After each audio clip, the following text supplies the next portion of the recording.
تمہیں لگ رہا ہے نا کہ تم ہمیشہ یوں ہی ساری زندگی تڑپتے رہو گے؟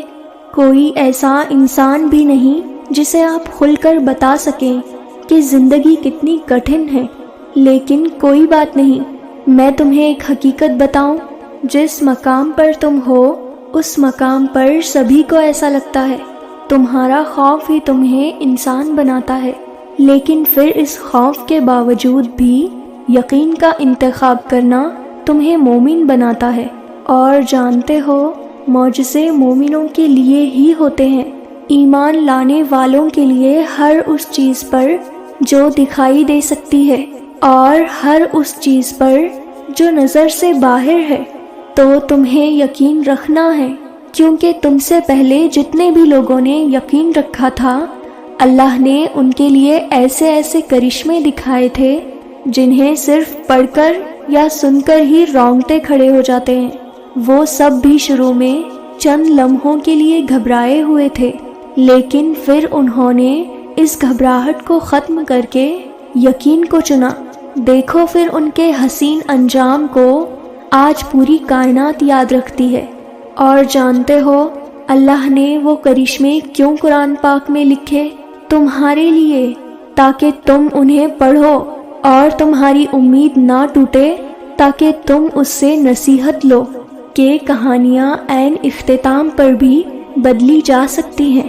تو تم نے انہیں پڑھنا ہے اور یاد رکھنا ہے کہ یہ ہی کرشمے تمہارے لیے بھی ہیں۔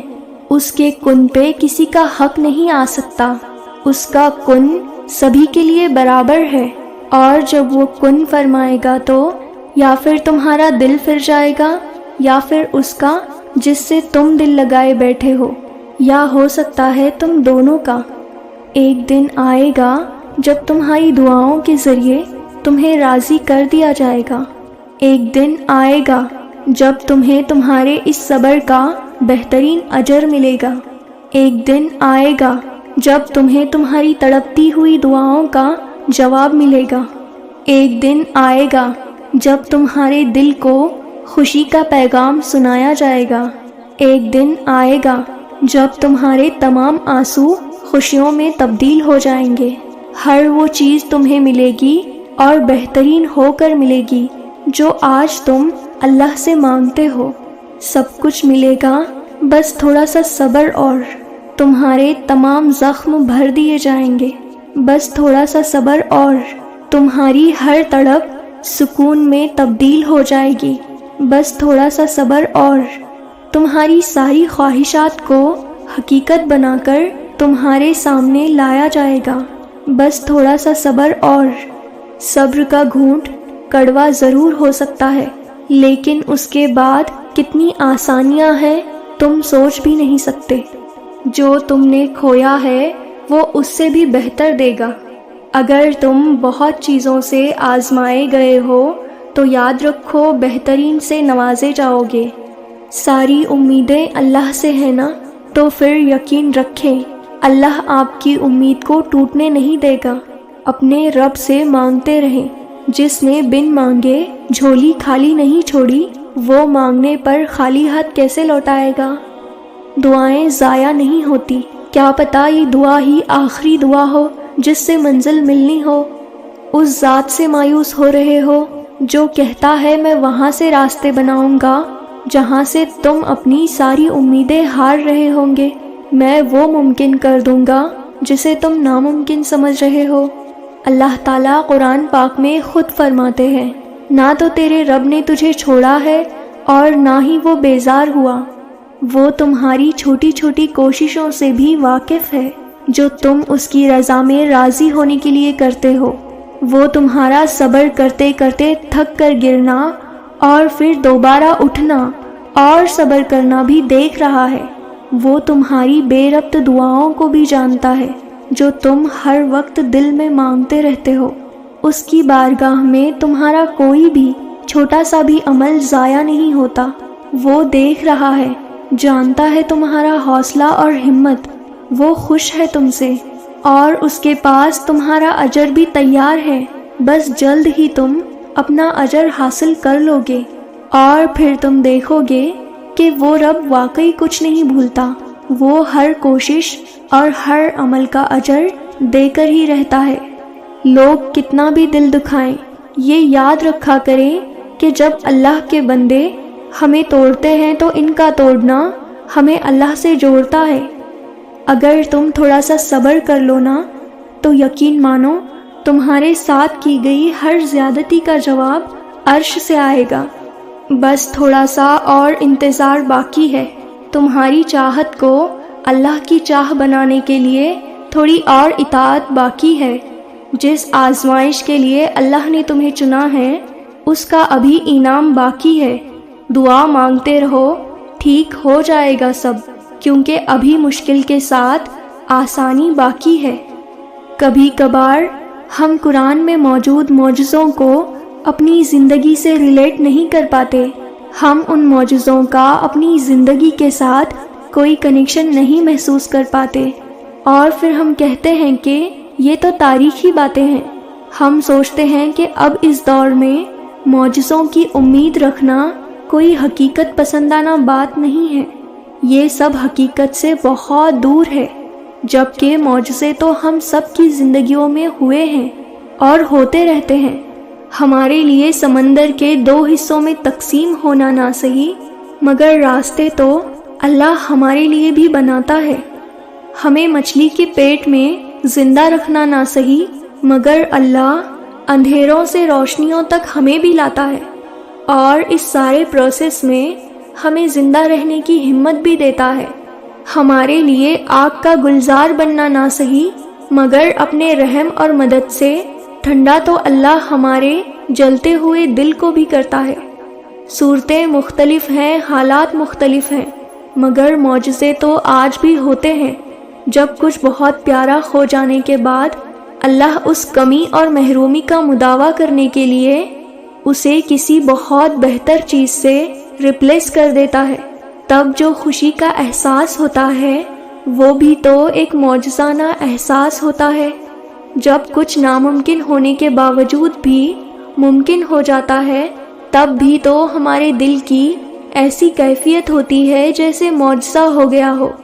تو یہ سارا معاملہ بس یقین کا ہے۔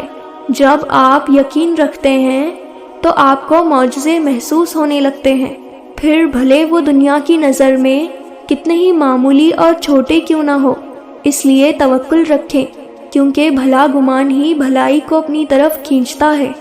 جب اللہ تمہیں کنارے پر لا کھڑا کر دے تو اس پر کامل یقین رکھو، کیونکہ 2 چیزیں ہو سکتی ہیں، یا تو وہ تمہیں تھام لے گا یا تمہیں اڑنا سکھا دے گا۔ ہر رکاوٹ میں کوئی نہ کوئی بہتری چھپی ہوتی ہے، یہ بات اللہ ہی بہتر جانتا ہے۔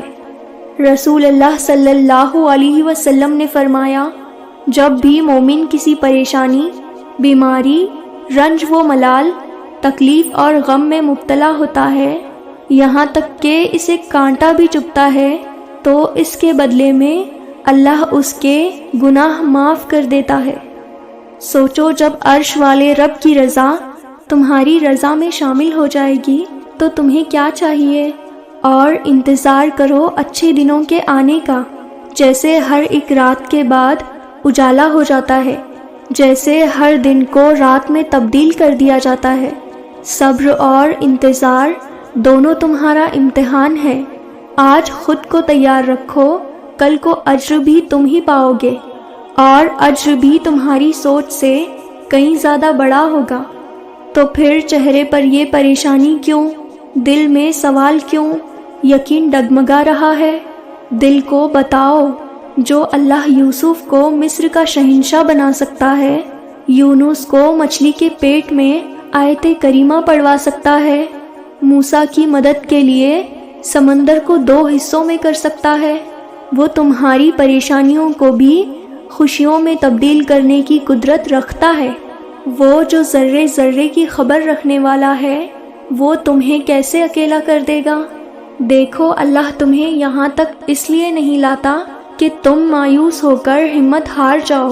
تمہیں کیا لگتا ہے کہ تم آج جہاں ہو وہاں بے وجہ ہو؟ تم خود یہاں تک نہیں پہنچے ہو، بلکہ تمہیں یہاں تک لایا گیا ہے۔ تم نے بے شمار تکلیفیں آج اس مقام تک پہنچنے کے لیے برداشت کی ہیں۔ اتنا سفر طے کرنے کے بعد آج جب منزل تمہارے سامنے کھڑی ہے تو تم کیوں ہار گئے ہو؟ اتنے مشکل صبر کے بعد اب جب صلہ ملنے کا وقت ہے تو کیوں راستے میں ٹھہر گئے ہو؟ اٹھو، اب تو سفر ختم ہونے کو ہے۔ اب تم منزل کے نہیں بلکہ منزلیں تمہاری منتظر ہے۔ اب تمہیں معجزوں کا نہیں بلکہ معجزوں کو تمہارا انتظار ہے۔ اب کن تمہاری ایک آخری دعا کا ارادہ باندھے ہوئے ہے کہ یہاں تم مانگو اور وہاں تمہاری زبان سے نکلی پہلی فریاد پر نواز دیا جائے گا۔ اب صبر کے زمانے گزر گئے ہیں، اب تو صلے ملنے کا وقت ہے۔ جب تم سجدے میں کئی راتیں رو کر گزار دیتے ہو، وہ ہر اس لمحے کا حساب رکھے ہوئے ہے۔ جب تمہارا دل اداس ہوتا ہے تو یوں محسوس ہوتا ہے جیسے اگلی سانس بس آخری سانس ہوگی۔ وہ جانتا ہے تم تھک گئے ہو، وہ جانتا ہے تم کون سی جنگیں لڑ کر یہاں تک پہنچے ہو اور کتنی جنگیں اب بھی تم میں رواں دواں ہیں، لیکن اللہ تعالیٰ صرف تمہارے راستوں کو موڑتا ہے، تمہاری دعاؤں کو نہیں۔ وہ تمہیں اپنے طریقے سے تمہاری من پسند منزل تک لاتا ہے۔ سورہ بقرہ میں اللہ تعالیٰ فرماتے ہیں، اور صبر اور نماز کے ساتھ مدد مانگو۔ جانتے ہو، بے سکونی کا انتخاب آپ خود کرتے ہیں۔ جب آپ کو یہ علم ہے کہ سب اللہ کے ہاتھ میں ہے اور سب ویسے ہی ہونا ہے جیسے اللہ چاہتا ہے، تو پھر خامخواہ خود کو جھنجھوڑ کر رکھنے سے یا پھر پریشانی لینے سے کیا ہوگا؟ آپ کے پاس دو راستے ہیں۔ پہلا راستہ یہ ہے کہ آپ ان حالات کو لے کر ڈپریسڈ رہیں جو آپ کے کنٹرول میں نہیں ہیں، اور دوسرا راستہ یہ ہے کہ آپ کھڑے ہوں، جائے نماز بچھائیں اور اس سے مدد مانگیں جس کے ہاتھ میں ہر چیز کا کنٹرول ہے، جو آپ کا رب ہے۔ فیصلہ اب آپ کا ہے۔ جب آپ مشکلات میں ہوتے ہیں تو اکثر سوچتے ہیں کہ اللہ کہاں ہے۔ یاد رکھیں، امتحان کے دوران استاد ہمیشہ خاموش رہتا ہے۔ جانتے ہو اللہ تمہیں بے بسی کے مقام پر کیوں لاتا ہے؟ تو جو چیز تمہیں ابھی ناممکن لگ رہی ہے اور جو چیز نصیب میں نہیں ہے، وہ بھی تم یقین سے پا لوگے، تاکہ تم اللہ سے رجوع کرو اور یقین سے مانگو۔ جب تم دعاؤں پر یقین کرنا سیکھ جاؤ گے، صبر کریں اور اللہ پر چھوڑ دیں۔ جتنی مشکل آزمائش ہوتی ہے، صبر کے صلے بھی اتنے ہی خوبصورت ہوتے ہیں۔ اللہ دیکھتا ہے جب تم سجدوں میں تڑپتے ہو، جب تم دعا کے لیے ہاتھ اٹھا کر خاموش ہو جاتے ہو۔ اللہ کو اندازہ ہے جب تم صبر کرتے ہوئے تھک جاتے ہو، جب تم بے بس ہو کر خاموش ہو جاتے ہو۔ یقین رکھو، امید لگانے والوں کو اللہ کبھی نا امید نہیں کرتا۔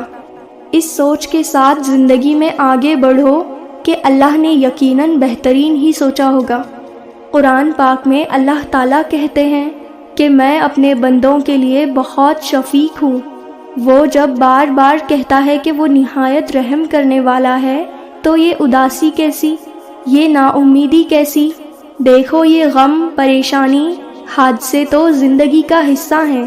یہاں کچھ بھی ہمیشہ کے لیے نہیں۔ اگر خوشیوں کی ٹھنڈی ہوائیں ہمیشہ نہیں رہتی تو یہ دکھ کے بادل بھی ہمیشہ کے لیے نہیں ہیں۔ تم امید نہ ہارو، وہ تمہاری ساری دعائیں قبول کرے گا۔ اطمینان رکھو، جلد ہی وہ دن بھی آئے گا جب تمہاری ساری دعاؤں کو حقیقت بنا کر تمہارے سامنے کھڑا کر دیا جائے گا، اور انہیں دیکھ کر تم کہو گے، یا اللہ، میں تو انہیں بھول چکا تھا۔